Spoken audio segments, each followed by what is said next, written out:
بسم الله الرحمن الرحيم.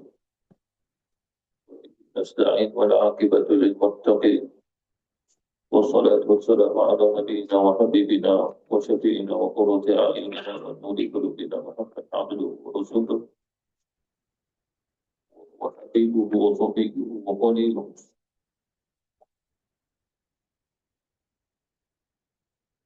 أما بعد، السلام عليكم ورحمة الله وبركاته. Kembali pada pengajian tafsir kita masih lagi dalam surah Al-Mumtahanah, sambungan pada ayat yang ke-6. Qala Allah Ta'ala, a'udzu billahi minasyaitonir rajim. Bismillahirrahmanirrahim. Laqad kana lakum fi uswatun hasanatun liman kana yarju Allah wal yawmal akhir. ومن يتولى فإن الله هو الغني الحميد.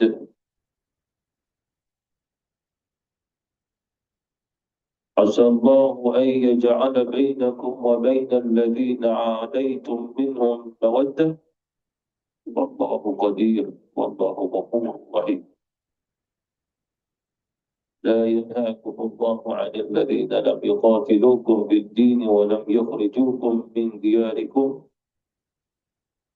أن تبروهم وتقسطوا إليهم إن الله يحب المقسطين. صدق الله العظيم. Terlihat pada ayat yang ke-6 firman Allah Subhanahu wa taala, laqad kana lakum, sesungguhnya telah dijadikan buat kamu fihim, di kalangan mereka itu, uswatun hasanatun. Inilah terdapatnya contoh tauladan yang terbaik untuk kamu ikuti, khususnya di sudutnya dakwatul Islamiyah. Dakwah yang pertama adalah akidah. Dakwah yang kedua adalah syariah. Dan dakwah yang ketiga adalah tazkiyah. Itu turutan pada dakwatul Islamiyah. Seperti mana Rasulullah SAW dakwah.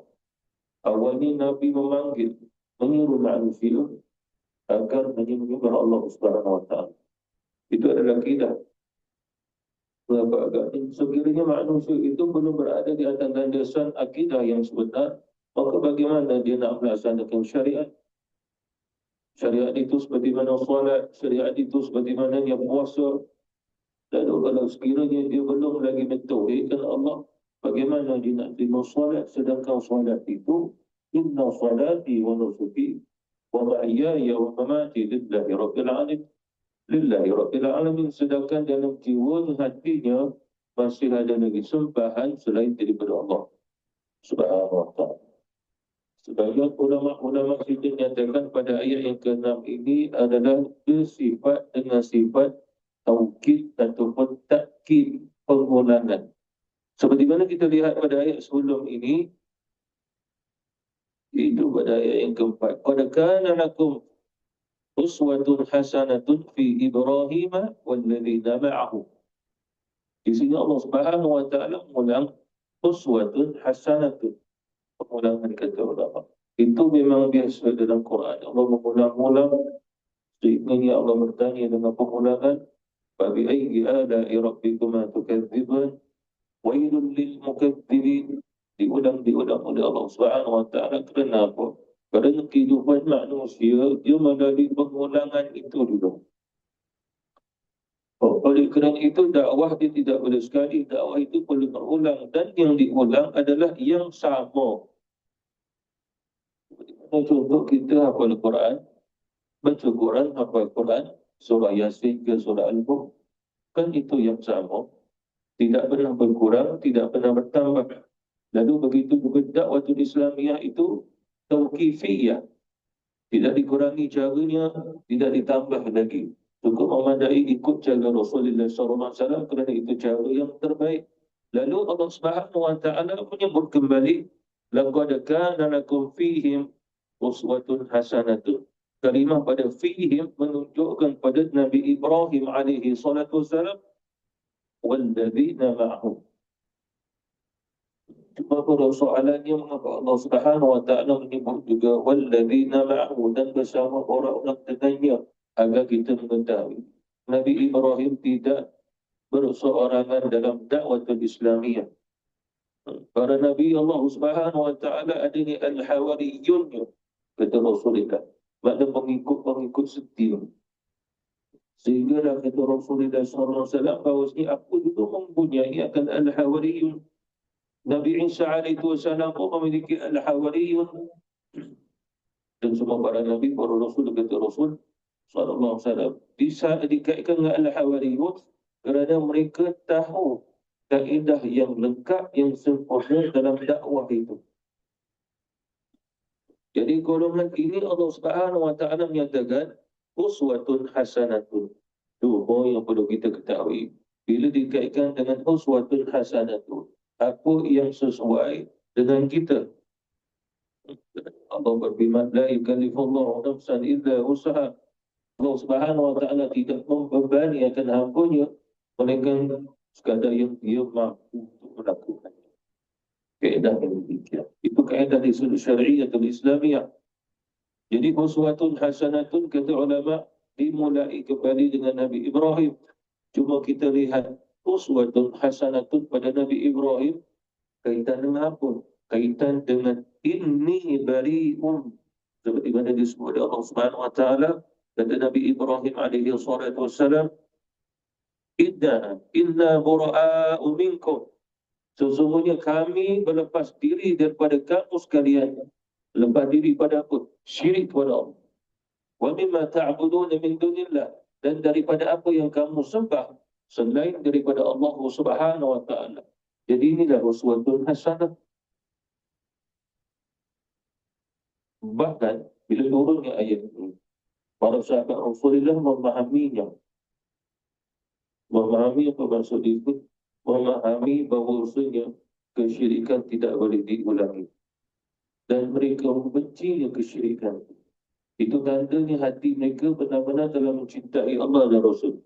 Seperti mana dari hati Rasul, tanda seseorang mencintai Allah dan Rasul adalah mereka itu merasai benci untuk kembali kepada kekufuran, kesyirikan. Jadi bila mereka faham makna tentang kisah Nabi Ibrahim alaihi salatu wasalam dalam dakwahnya, inna bura'a'u minkum, sesungguhnya kami ini, maksudnya orang yang beriman yang mentauhidkan Allah Subhanahu wa taala, berlepas diri terhadap apa yang kamu bawa, apa yang kamu iktikadkan dan apa yang kamu pegang. Tak mau, bahkan membenci. Sehingga sahabat Rasulullah mula membenci ahli kerabat mereka yang musyrik. Benci. Tetapi terasa berat. Mengapa dia terasa berat? Bagaimana tak berat kalau sekiranya seorang anak yang mukmin perlu membenci ayahnya yang musyrik? Kalau ibunya pun musyrik, benci juga. Kalau adik-adik dia pun musyrik, benci lagi. Ini satu yang berat. Sedangkan mereka hidup bersama-sama, bila masuk Islam, kebencian itu perlu diwujudkan. Di antara para sahabat Rasulullah SAW, lebih lagi kalau berkaitan dengan anak beranak pula. Ini bapa ada Islam, anak tak mau masuk Islam. Bapa membenci anak. Anak masuk Islam, bapa enggan. Anak membenci pula bukan bapa. Dan perkara ini berlaku atas para sahabat Rasulullah SAW. Kerana mereka seolah-olah telah memahami dalam dakwah tidak ada toleransi kalau berkaitan dengan akidah. Tak ada lembut kalau dia musyrik.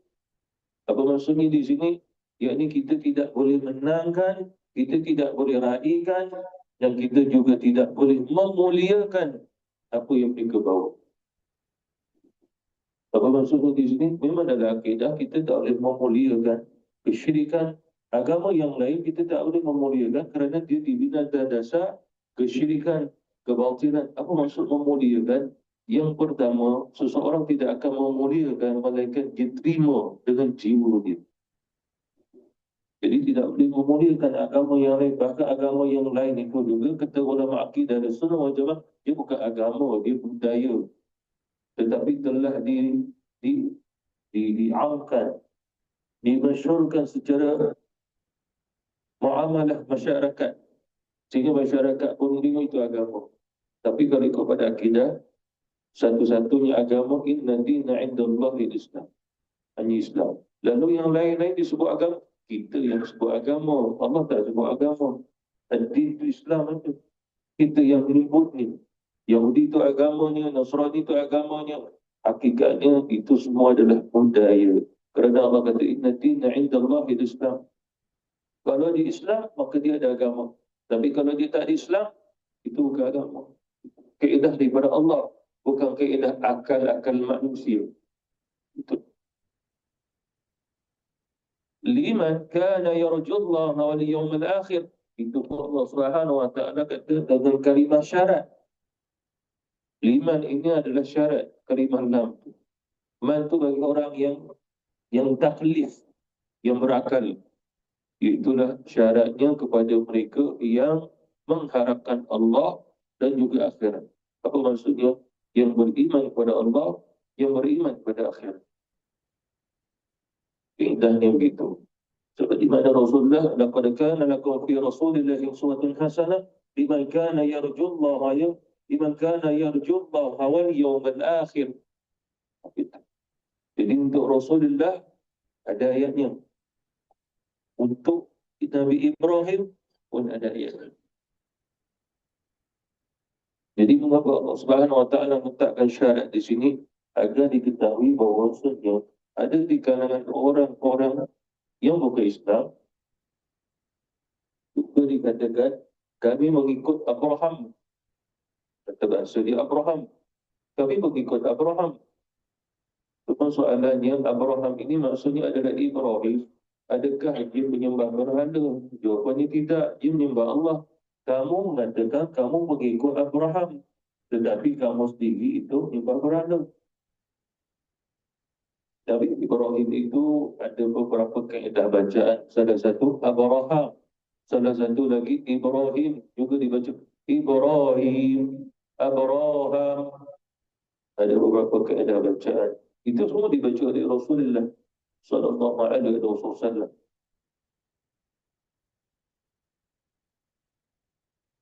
Wa man yatawalla, maka barang siapa yang berpaling.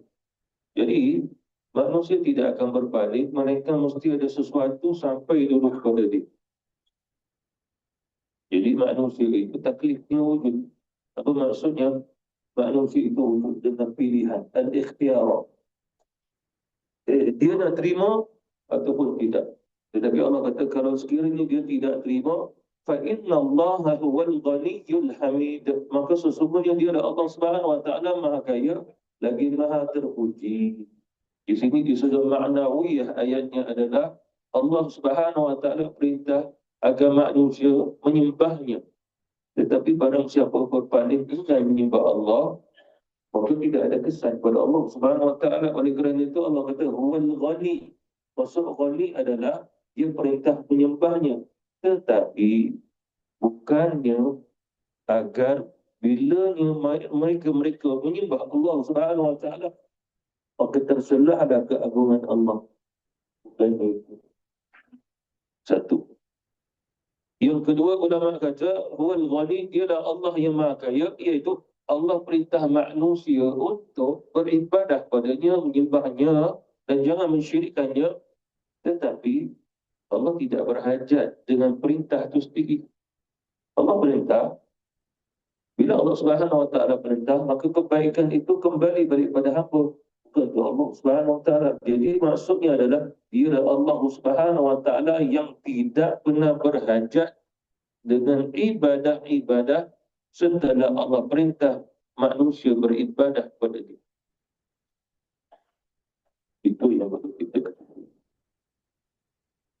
Dan perlu kita ketahui bahawa Allah Subhanahu wa taala dia sebagai Tuhan yang kita terjemahkan sebagai Tuhan yang layak diibadahi. Setelah Allah cipta makhluk dan Allah perintah makhluk beribadah kepada dia, barulah Allah Subhanahu wa taala itu sebut ilah.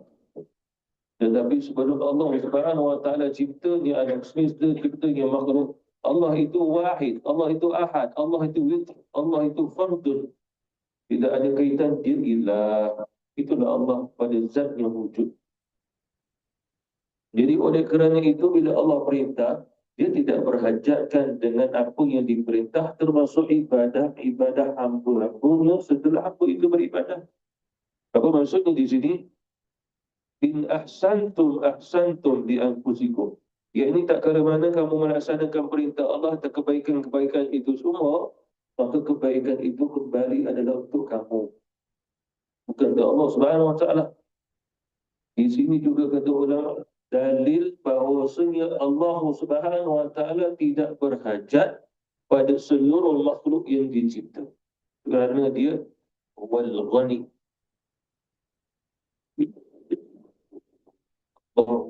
إذا بقى مخالفة للحوادث قيامه بنفسه وحدانية قدرة إرادة sampai dah padanya متكلما الله وجود إذا بقى مخالفة للحوادث قيامه بنفسه. Jadi qiyamuhu binafsi ada kaitan al-ghad. Dia tak berhajat apa-apa. Dia suruh. Tapi yang dia suruh itu walaupun kita buat bukan untuk Allah Subhanahu Wa Taala semakin hebat. Dia tak pernah pun bertujuan agar kita mengikut tujuannya. Tidak. Kita mengikut kehendaknya. Itu yang perlu kita ketahui. Dan sifat Allah Subhanahu Wa Taala, kita tidak boleh menjelmakan yang sifat Allah dengan seperti mananya sifat pada makhluk. Makhluk bertujuan, makhluk memandang, makhluk melihat. Apa yang akan berlaku? Kesan dia apa? Kalau kesannya baik, maka buat.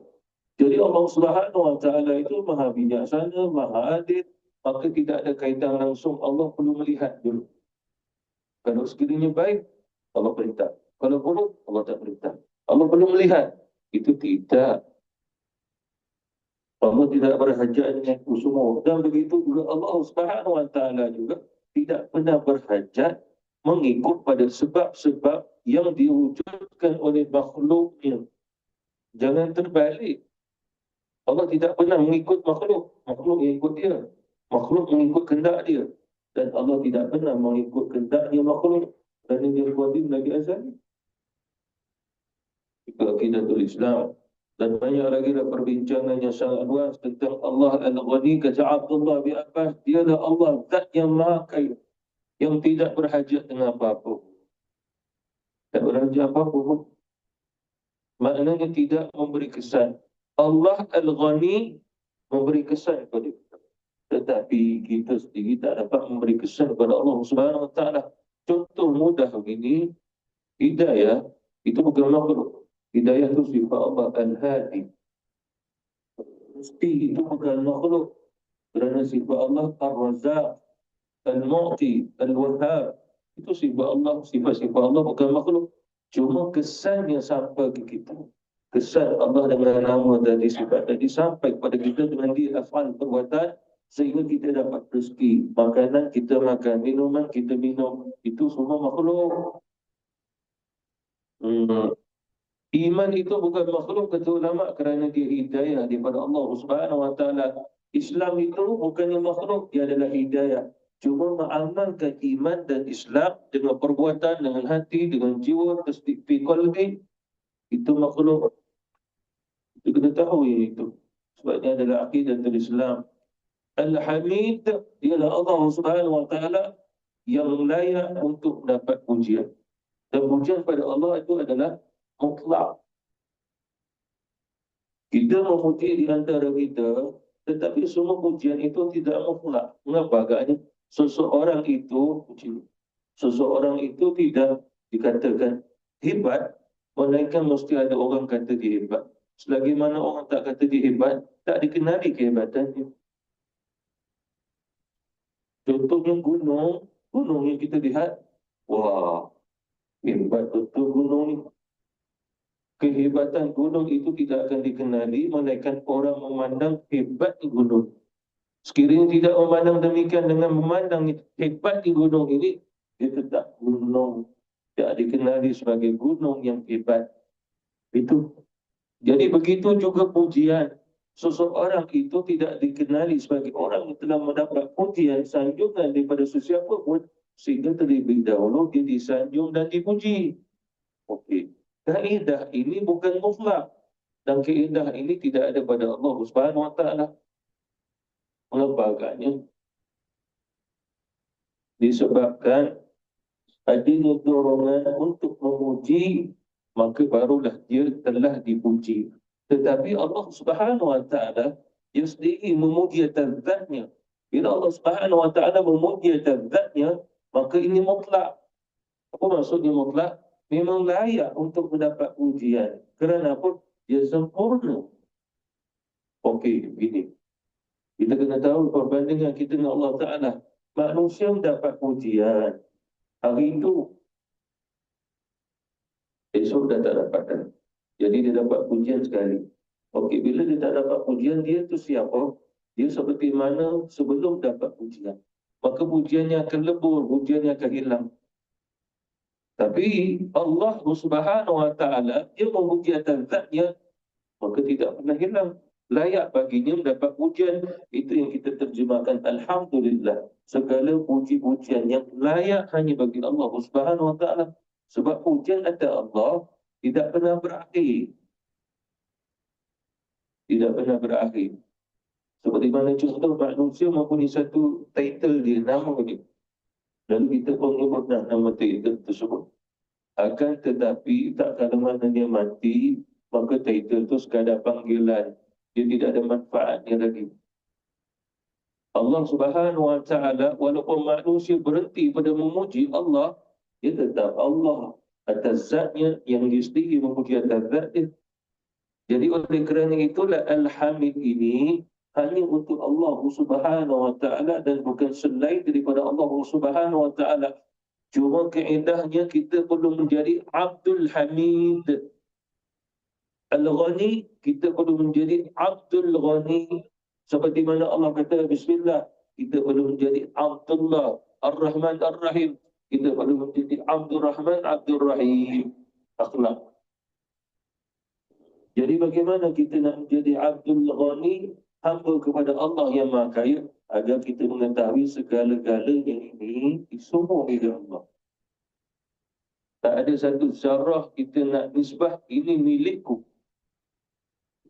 Kalau seseorang kata ini milikku, soalannya milikmu ini kekal atau tidak? Tidak kekal. Kalau begitu, bukan milik mutlakmu. Allah Ta'ala itu kekal.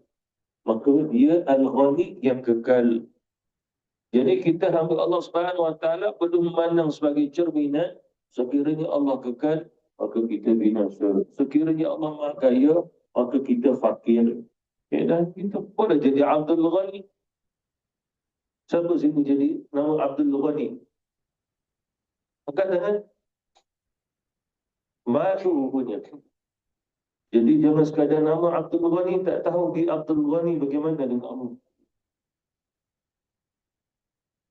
Abdul Hamid, hamba kepada Allah yang Maha Terpuji, tidak lain akannya mengetahui bahawa ujian antara makhluk dengan makhluk itu tidak sempurna. Ujian antara makhluk dengan makhluk juga bersifat lemah. Nampak agaknya? Seperti mana contoh, orang kafir memuji kita sebagai Islam. Dia memuji kita. Cuma soalannya, apa manfaat dia memuji kita?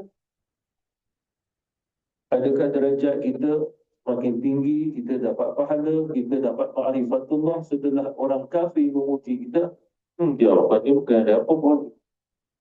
Itu satu negara barat memuji Islam kerana Islam di Indonesia. Tidak ada manfaat apa pun atas pujiannya. Tak kala mana ada orang menulis buku dan memujinya tentang Rasulullah, tapi bukan sebagai Rasul dan Nabi, sebagai Muhammad. Dan buku berapa puluh pengaruh besar dalam dunia disebut Nabi Muhammad. Tidak disebut Muhammad. Dia tak sebut Muhammad dengan Nabi dan juga Rasul. Kerana dia menolak risalah. Apa maksud kenabian Rasulan? Tapi dia tak tolak hebatnya Muhammad ini waktu di Jazirah Arab 1500 tahun dulu. Dia tak nafikan. Cuma dia menolak an-nubuwah wa risalah. Tapi orang suka baca buku. Pada buku dia tak memberi manfaat apapun. Asallahu yaj'ala bainakum wa bainal ladzina 'adaitum minhum mawaddah.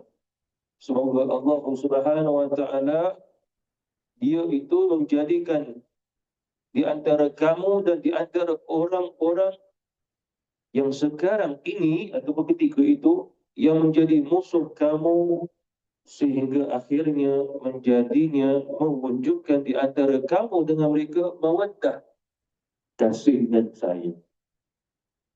Cuma soalannya siapa yang dibuat Allah? Jawapannya Allah sendiri.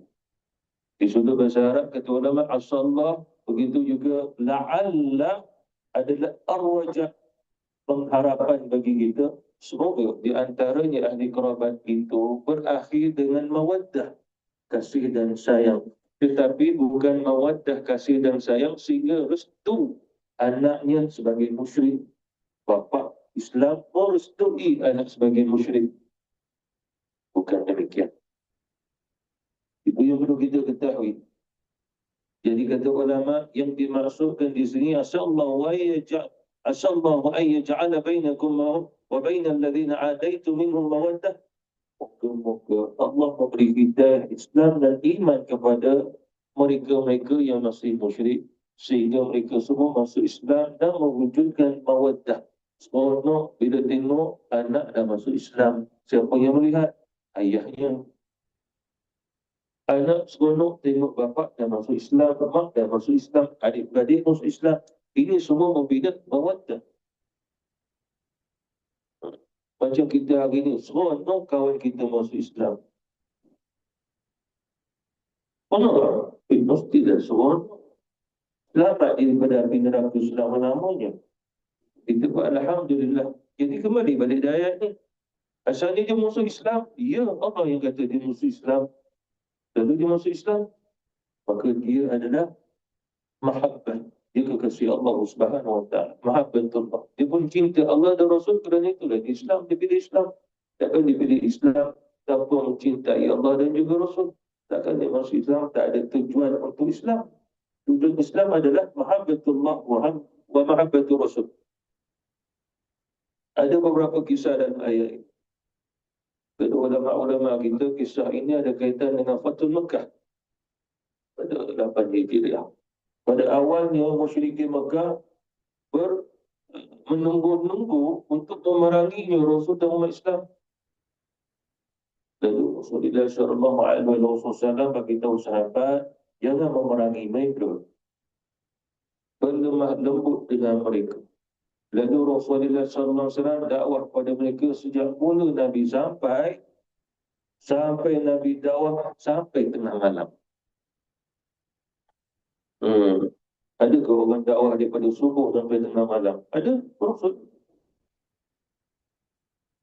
Macam kita pun ada juga habis-habis payment semua 1,200 je. Kena bayar juga. Jadi apa maksudnya? Rasulullah SAW dakwah mereka sehingga pada malamnya Fathul Mekah lebih 2,000 orang istihar masuk Islam. Sebelumnya musuh. Itu yang dikatakan ada itu. Antara yang awal yang menjadi musuh Islam, yang masuk Islam adalah antara namanya Hisham. Antaranya adalah Abi Sufyan yang paling kuat menentang Islam. Masuk Islam pada malam itu. Dan beberapa orang lagi, termasuklah Ikrimah bin Abu Jahal, anak kepada Abu Jahal, yang dulu dengan bapaknya memang menentang Islam. Dan beberapa lagi orang lah ceritanya. Satu kisah yang lain ulama mengkaitkan dengan ayat ini, asallahu ay yaj'ala bainakum wa bainal ladzina 'adaitum minhum mawaddah. Kalau sekiranya musuh ini mungkin bapa dia, tapi anaknya tidak menjadi musuh, sehingga mewujudkan mawaddah. Kisah ini kisah lama, tapi ayat ini dikaitkan dengan kisah tersebut. Rasulullah perintah para sahabat mulai dakwah ke Habasyah. Ke Habasyah. Jadi Sayyidina Osman pergi, Abdullah bin Jahsy pergi dengan isterinya Ummu Habibah sampai ke Habasyah. Dan bermukim penduduk tinggal di sana. Sehingga Sayyidina Ja'far bin Abi Talib mengislamkan rajanya, Najasyi. Cuma tak tahu masalah Abdullah bin Jahsy di Islam di tangan Nabi, bila dia sampai ke Habasyah, tak tahu apa masalahnya. Dia berminat dengan Nasrani sehingga dia ikut Nasrani. Padahal orang di sana pun dah masuk Islam. Itu saya kata pelik.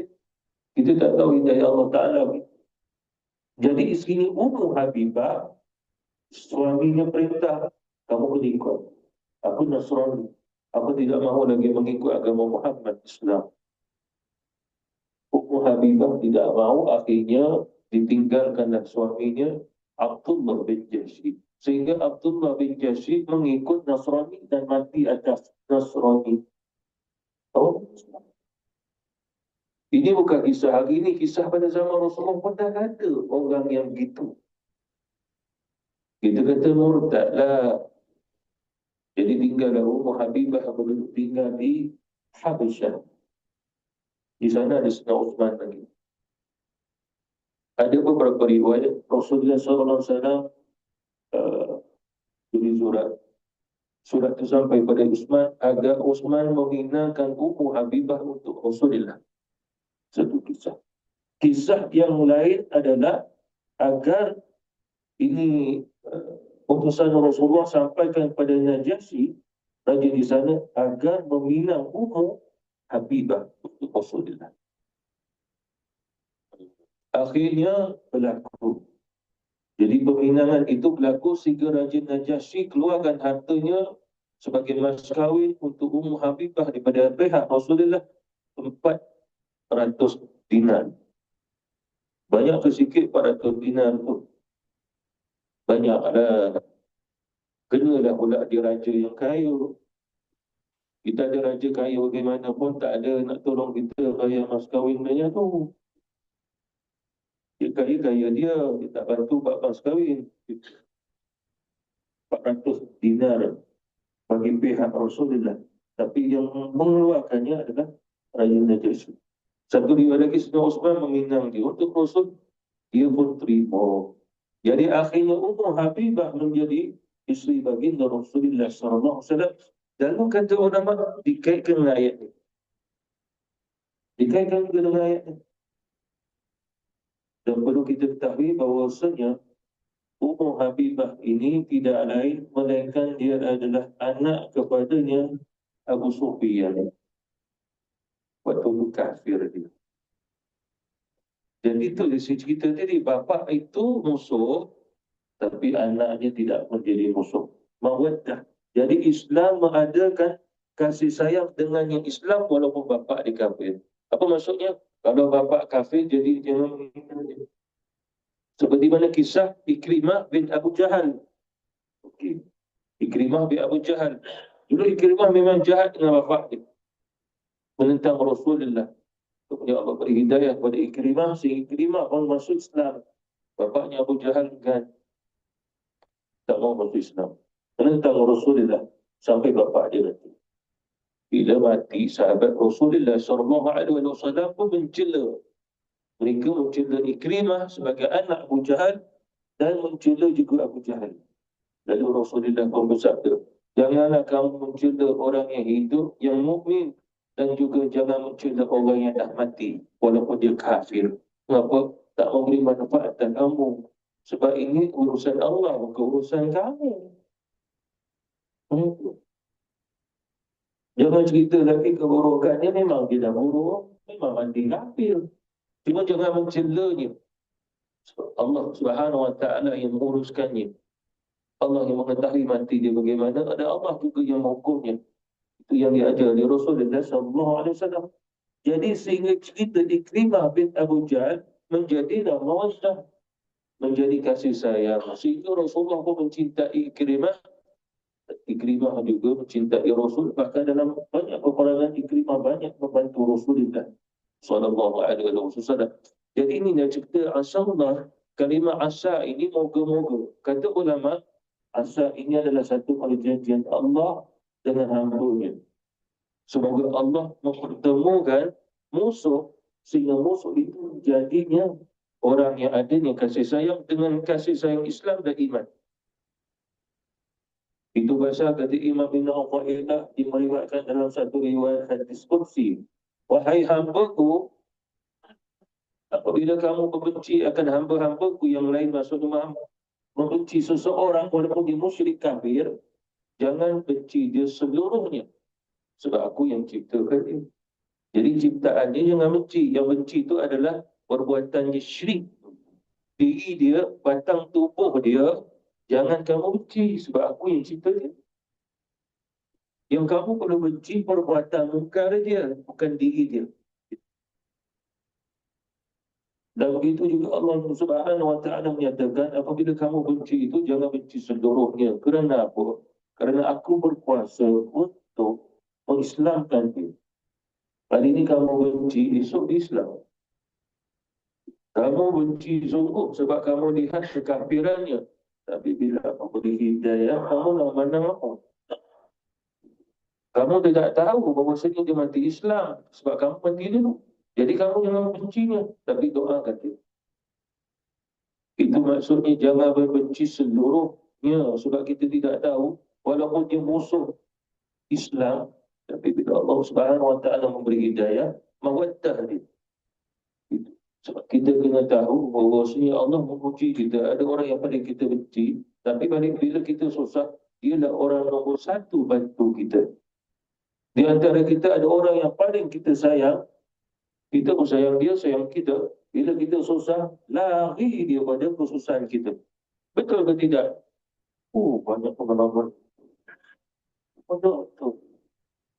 Saya cuba test je, betul tak jaga saya? Betul, betul. Betul tu. Saya pernah jumpa orang tu garang betul.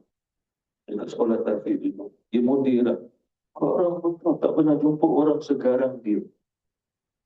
Mulut dia, Masya Allah, tak boleh cakap. Garang, mulut dia pun garang juga.